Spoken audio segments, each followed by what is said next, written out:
아니 근데 지난 시간에 제가 이제 우리 김민하 평론가 없을 때 이제 그런 얘기 했어요. 일단 한동훈 대표가 윤석열 대통령이랑 갈라서서 뭐 개헌이든 탄핵이든 특검이든 받는 움직임을 해야 되는데 별로 그럴 강단이나 용기가 없어 보인다. 그게 하나 얘기 같고, 그 다음에 국민들은 윤석열 정권에 손들을 쳤는데 2016년이랑 다른 것은 야당 대표들의 사법 리스크 때문에 이거 끌어낸다고 해도 저기도 마음에 안 든다라고 하는 그 심리적 중도나 뭐 좀 더 왼쪽이나 이런 사람들이 분명히 있어서 16년처럼 확 마음이 모이지가 않는다라는 것과, 세 번째로 더 중요한 게 문재인 정부 열심히 했지만 문재인 정부 실패했던 것들에서 앞으로 우리 사회가 어떻게 나야 될 거냐에 대해서 특별히 정치적으로 못 보여주고 있다. 요것 때문에 지금 이렇게 계속 빌드업은 되고 있는데 뭔가 마지막 끓는 점을 돌파 못하고 있는 거 아니냐 라는 생각을 저는 좀 한다고 했더니 조회수가 안 나오더라고. 어떡하지? 지금 야망을 드러낸 건가요 지금? 아 이게 최대야. 내가 생각하는 가장 이제 애국심의 발로. 애국심? 좌파입니까? 아니 뭐. 좌파는 애국심 얘기 안 하는데. 좌파는 해외 좌파 걱정해야 된다며 지금. 아니 좌파는 애국심 얘기는 잘 안 하니까. 근데 이제 약간 미시적인 거부터 얘기를 하면은 압력, 정치적 압력이라는 게 있는데 지금 한동훈 대표 얘기했잖아요. 한동훈 대표가 지난주까지는 이제 좀 뭐랄까 눈치를 많이 봤는데 상황에 대한 눈치를. 근데 눈치라는 게 그러니까 한동훈 대표의 정치관이나 윤석열 대통령의 정치관이나 저는 뭐 똑같다고 보거든요. 윤석열 대통령도 이제 정치 입문하고 나서 걸었던 행보나 이런 걸 보면은 어떤 식이냐면 자기가 뭐 뭘 해야겠다라든지 어떠한 가치를 추구하겠다라든지 뭐 이런 건 없어. 어떻게 하면은 이제 권력을 잡게 되고 어떻게 하면은 상황을 타개하고. 그렇죠. 그런 거. 그다음에 어떻게 하면은 나의 요 팬층을 유지할 것이냐 뭐 이런 거잖아요. 그래서 내가 보수의 적자가 아니기 때문에 보수임을 좀 티를 내야겠다. 그래서 대구에 집착하고 이 보수 유권자들의 구미에 맞는 어떤 것들을 해야겠다. 뭐 이런 문법으로 가잖아요. 한동훈 대표 똑같거든요. 그래서 한동훈 대표도 대구 가서 막 사인회 열고 뭐 이런 거 하지 않습니까? 그리고 뭐 대구와 부산에 가가지고 아 너무 좋다고 그러고 뭐 이런 거 하잖아요. 똑같은 건데 문제는 계속 말씀드리지만 김건희 여사 문제에 있어서는 결국 지금 요즘에 다 이 불온한 움직임들이 김건희 여사 문제로부터 출발하는 거잖아요. 그렇죠. 좀 이따 아마 얘기할 것 같은데 국회는 김건희 국감을 치르고 있는 상황에 국회 밖에서는 명태균 현상이 지금 일어나가지고 명태균이 아니면 지금 아무 뉴스도 얘기할 수 없는 그런 상황이 됐다고요. 그쵸. 아무튼 그런 상황이 되다 보니까 김건희 여사 문제는 어떻게 할 거야 라는 문제에 있어서는 보수 유권자층도 더는 안 돼. 그래. 이런 상황이란 말이에요. 동아일보 이기홍 대기자님과 사법심판대에 올려야 된다. 이제 김건희는 이렇게 적었더라고요. 제목이 사과로 해결될 일이 아니고 아니다.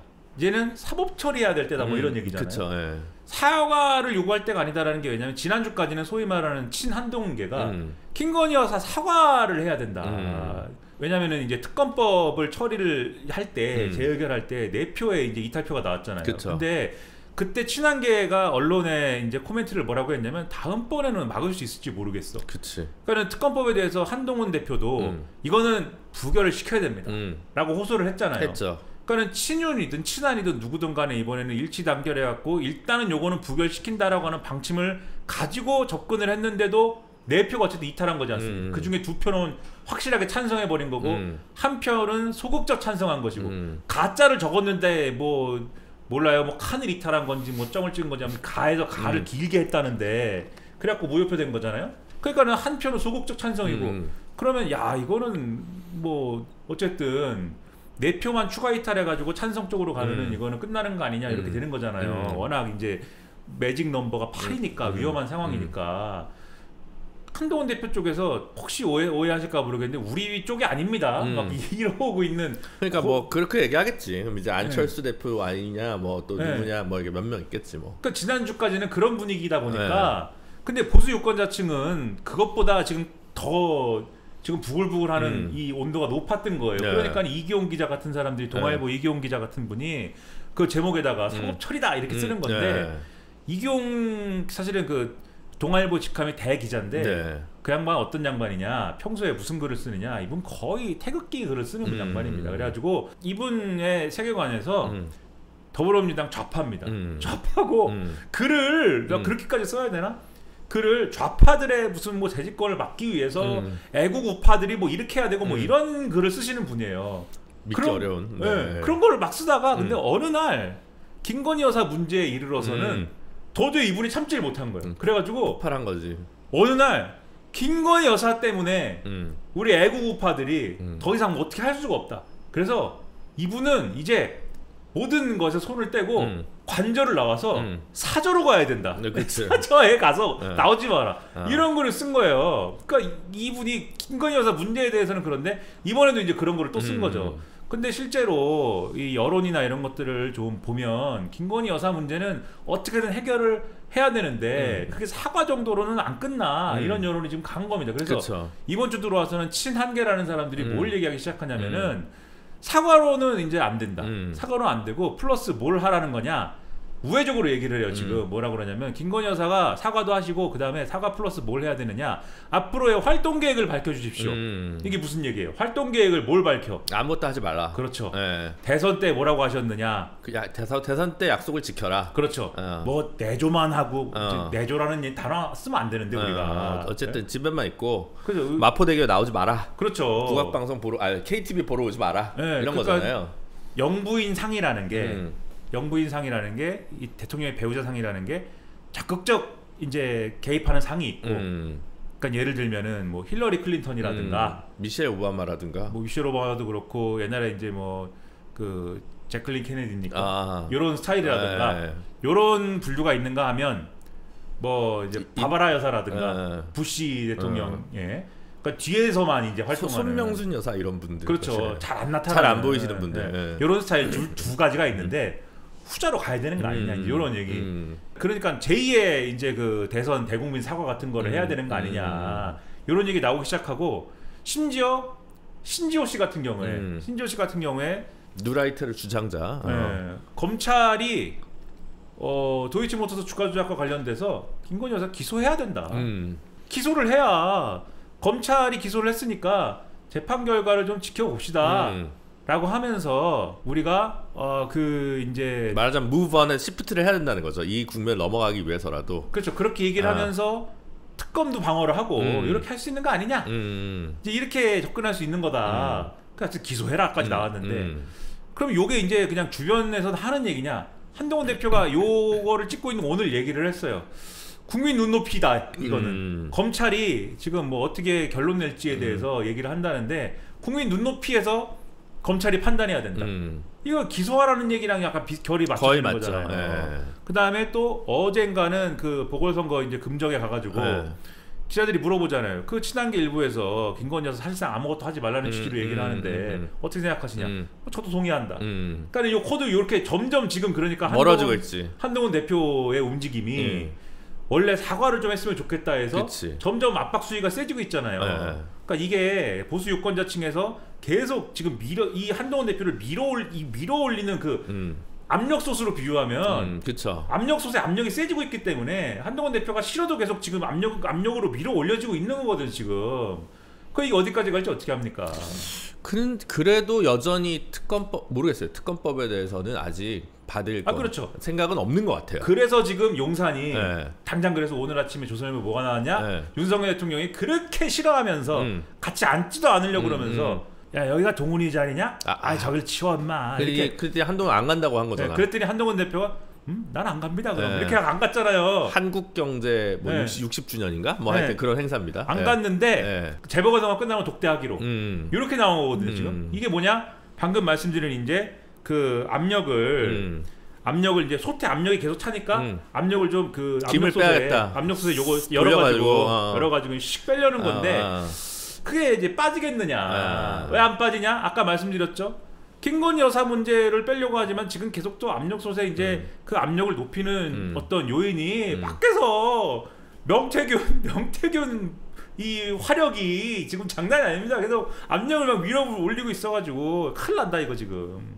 그러니까 의대 문제를 원래 여름까지만 해도 김건희 사과, 그다음 의대 문제를 좀 2,000명을 좀 대통령이 내리고 한동훈 대표한테 룸을 좀 줘서 이렇게 해가지고 이제 성장할 수 있게 해주면 된다 이렇게 생각을 한 측은 했던 것 같은데 이거 의대 문제도 그냥 계속 뭐 물론 뭐 이제 2026년 입학 정원은 뭐 원점에서 논의하겠다고 했지만 좀 전혀 해결의 실마리가 풀리지 않고 사람들 다 유급되고 있고 뭐 내년에 의대 교육 완전 파행이 날 거고 꼭 여기서는 이 김건희 여사 의혹은 더 이렇게 수직 상승하고 있고 이렇게 됐을 때 한동훈 대표 입장에서는 내가 손절을 해야 되나 말아야 되나 뭐 이런 거에 대한 고민을 할 수도 있는데 아니면 이제 이대로는 안 돌아가니까 그냥 개헌을 하자. 임기종식 개헌을 하고 붙어보자. 난 자신 있다. 나는 이재명이랑 붙어도 대선에서 난 자신 있다라고 하면서 칼을 뽑는 그런 결기가 없어 보인다는 거죠. 아니 근데 한동훈 대표는 왜냐면 칼 뽑으면 칼날이 없으니까. 한동훈 대표는 김준호가 아니지 않습니까? 김준호의 야망이라는 거는 주로 이제 제도 개선 중심으로 나오거든요. 무슨 뭐 선거법을 바꾸자거나 개헌을 하자거나. 그렇죠. 권력 의지는 없지. 제도 개혁 의지만 있어서. 아, 그게 권력 의지죠. 어쨌든. 제도 개선을 하자는 주장에다가 자신의 권력 의지를 숨기고 있죠. 그것이 바로 김준호의 야망. 네.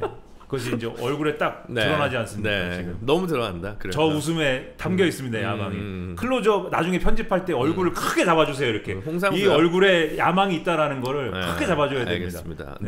한동훈식은 거기까지는 제가 볼 때 생각이 미치지는 않는 것 같고 그 자기들이 잘 안다고 생각하는 사실은 하수의 영역인 건데 자기들이 그게 굉장히 보수의 방식이라고 생각하는 참 그 정치공학이 있어요. 뭐냐면은 이 사람들이 아까도 말씀드렸듯이 보수의 적자가 아니잖아요. 그러다 보니까 보수 유권자층으로부터 배신자가 된다라는 거에 대한 공포. 그렇죠. 그러한 것들이 있어요. 그러니까 쉽게 얘기해서 지금 말씀하신 것처럼 그러니까 제가 그 얘기 했어요. 김무성 유승민 트라우마가 있다. 내가 이렇게 했다가 그렇게 되면 어떡하냐. 그렇죠. 이게 윤석열 대통령이 동의하지 않는데 어떤 방식으로든 간에 대통령 그게 뭐 임기 단축 개헌이든 그 윤석열 대통령이 동의하지 않는데 할 수 있는 거냐에 대한 뭐 여러 가지 논쟁도 있겠지만 그 법적인 쟁점은 아마 다 알고 계시겠지만 뭐 그런 것도 있겠지만 어쨌든 한다고 전제했을 때 그게 임기 단축 개헌이든 아니면은 뭐 정치적인 선긋기든 윤석열 허수아비를 불에 태우는 거든 뭐든 간에 했을 경우에 그게 결국은 더불어민주당으로 하여금 특검법의 길을 열어주고 탄핵의 길을 열어주고 뭐 이렇게 가가지고 정권 재창출을 실패하는 데까지 가게 만들었다. 그리고 보수가 괴멸됐다. 뭐 이런 평가로 이어졌다고 할 때 그러면 가령 한동훈 대표가 보수의 적장자여가지고 그래 보수가 한번 이렇게 뭐 리셋될 수도 있지. 하지만 우리에게는 한동훈이라는 씨앗이 남겨졌기 때문에 괜찮아. 이걸 가지고 잘 한번 키워보자 이런 정서가 될 수 있으면은 그러면 그것도 한번 해볼 만해요. 근데 보수 유권자들이 볼 때 한동훈 대표 뭐냐면은 윤석열 대통령이랑 똑같은 사람들이에요. 똑같이 검찰 출신에. 저 사람들이 검찰이었을 때 우리 보수들을 다 때려눕히고 다 잡아가고 다 집어넣고 했는데 그 사람들이 어쨌든 민주당을 이길 수 있을 것 같아서 데려왔다. 일단은 데려왔더니 이거 뭐 개판치고 말이야. 다시 한번 보수를 위기로 밀어넣고 말이야. 보수 개멸의 양대 검사다. 개판치고 그러더니 자기들끼리 또 싸워가지고는 완전히 보수 재집권의 길을 가로막아.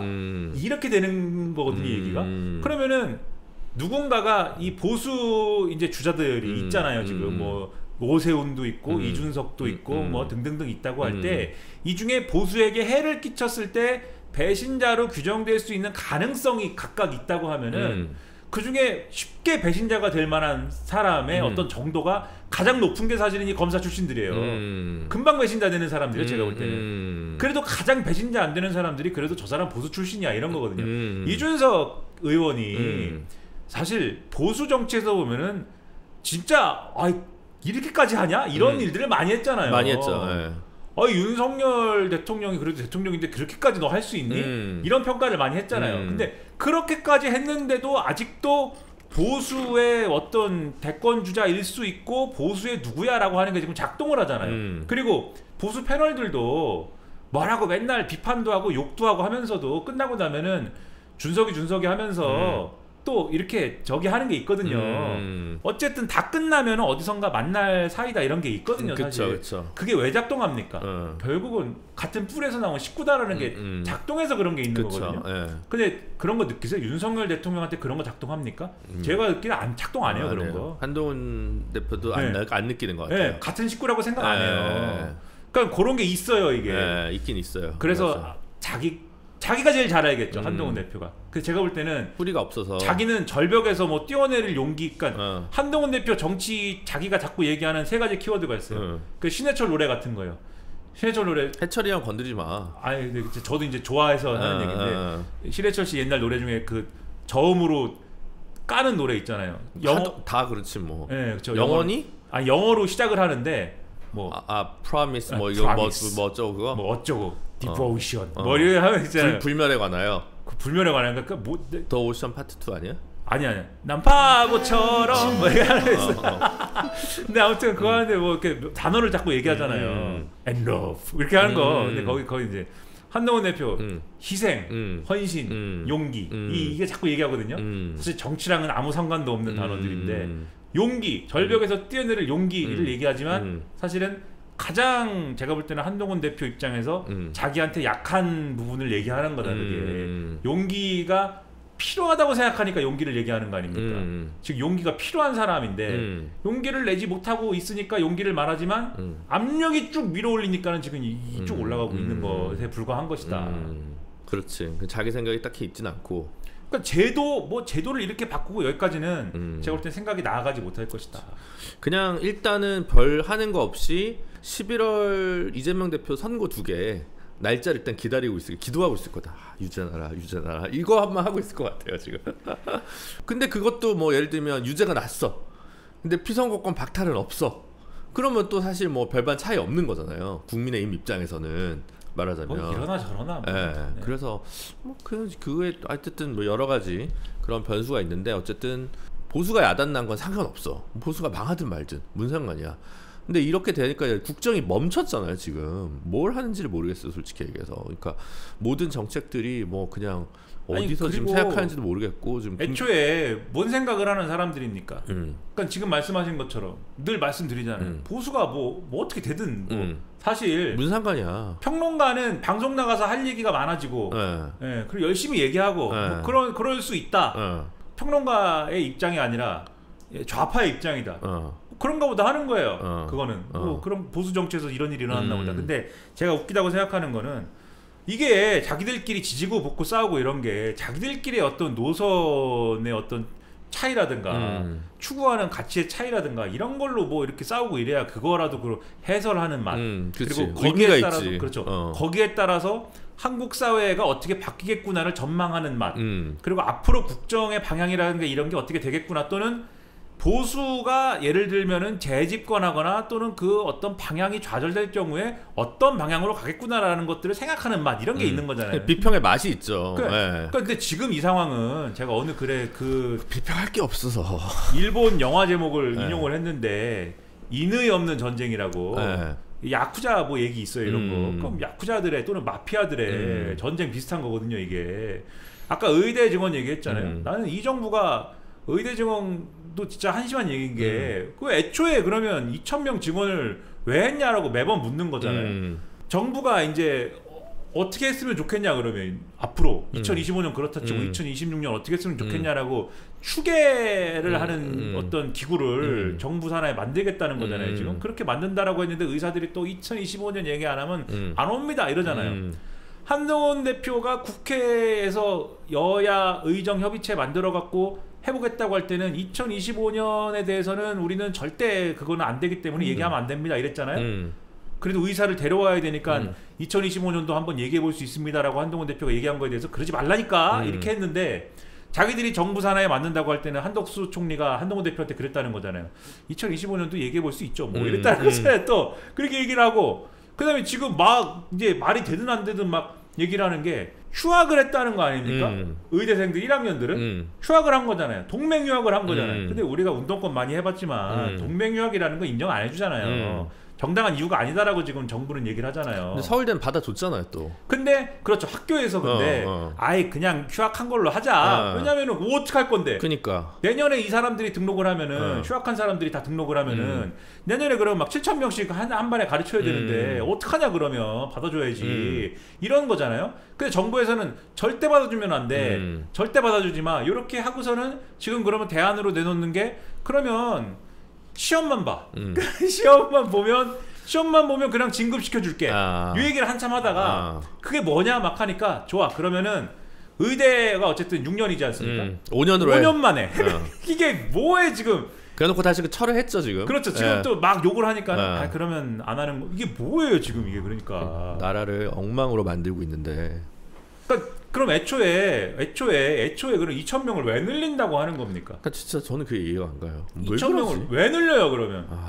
2,000명을 늘리지 말고 그냥 병원의 벽과 각과의 이 그거를 다 허물고 그냥 아무나 모든 환자를 다 보든지, 예? 그렇게 하시면 될 거 아니에요. 그러면 성형외과에서 소아과도 보고 뭐 그렇게 하면 될 거 아니에요. 그거 안 보는데 그거 어떻게 봐? 그거는 그런 건 아니지. 근데 어쨌든 저는 뭐 아니 2,000명 늘릴 수 있지. 근데 한 해 2,000명 늘리는 건 내가 들어본 적이 없어. 아니 그러니까 제가 하고자 하는 말은 이렇게 원칙 없이 막 할 거면 이렇게 말도 안 되는 얘기를 대안이라고 막 얘기를 할 거면 아니 검사를 2,000명 증원하려 그래도 건물을 지어야 되고 예를 들면 검사가 지금 우리나라가 한 2,300명 있나? 그런데 검사를 한 300명 증원하려고 해도 방이 있어야 될 거 아니야. 뭐가 있고 뭐 재무적인 뭐가 있고 하니까 거기도 2,000명을 늘리려면 교수를 늘려야 되고 강의실이 더 있어야 되고 뭐 해가지고 1년 만에 2,000명을 늘릴 수는 없거든요 사실. 교육의 질이 무조건 하락하는 거거든요. 그러니까 이거는 무슨 뭐 그 공부를 해본 사람이고 학교에 오래 있어본 사람이면 상식적인 일인데 이렇게 아마추어적으로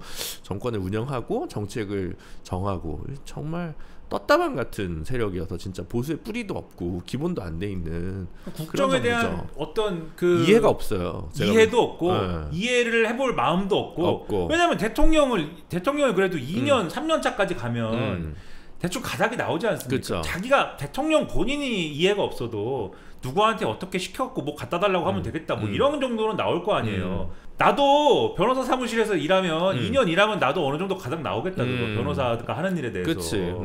나 공익근무요원 출신이거든요. 공익근무요원 2년 했잖아요. 그럼 공익변호사 할 수 있어? 아니 변호사가 아니라 내가 공무원 민원 접수 다 하겠습니다. 어디서 일했어요? 동사무소? 네? 구청? 그 구청에서 민원 접수를 했거든요. 근데 그 창구에서 하는 공무원 일은 다 하겠습니다 그거. 그쵸. 소지섭도 그런 일을 했던 것 같은데. 소지섭이 왜 나와요 지금? 아니